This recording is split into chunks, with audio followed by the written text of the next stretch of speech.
Neon Genesis Evangelion isn't just a mecha anime. It's a psychological deep dive into depression, anxiety, and the search for self-worth. This series isn't about the battles outside, it's about the battles within. Welcome back, everyone. Today, we're diving into how Neon Genesis Evangelion portrays depression in ways that hit home for so many people.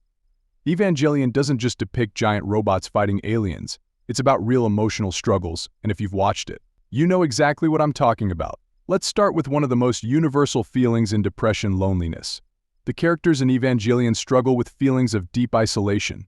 Shinji, Asuka, and Rai all seem to have walls up around them, not because they don't want to connect, but because they're afraid to. Take Shinji, for example. He's terrified of getting close to people, haunted by the fear that people will leave or reject him if he shows his true self.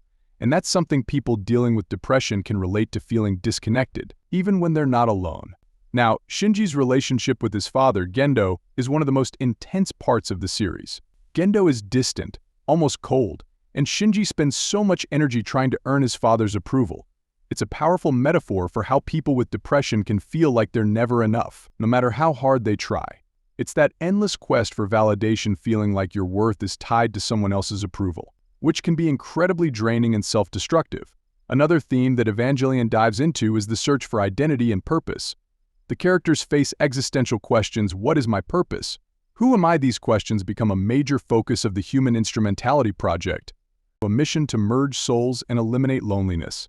The project symbolizes humanity's need to escape isolation and merge into a collective identity. It's a unique look at the kind of inner crisis people with depression often face, constantly questioning their own value and place in the world. Misato explains a concept called the hedgehog's dilemma to Shinji. Think of it like this: hedgehogs want to get close to each other, but they're afraid of getting hurt by each other's quills. This analogy is spot on for describing depression. People with depression often crave closeness but feel vulnerable and afraid that opening up could lead to even more pain. So they pull back, even when they need connection the most. Let's talk about Evangelion's visual and audio style. The series uses muted colors, tight shots, and sometimes silence to capture the characters' mental states. It's like we're trapped with them in their heads. During the intense, introspective scenes, the visuals and sounds often strip down. That mirrors how depression can make everything feel detached, even disorienting, to make you feel the same sense of isolation and inner turmoil the characters do. As the story progresses, it becomes almost surreal. The narrative feels fragmented and dreamlike, which reflects how chaotic depression can feel.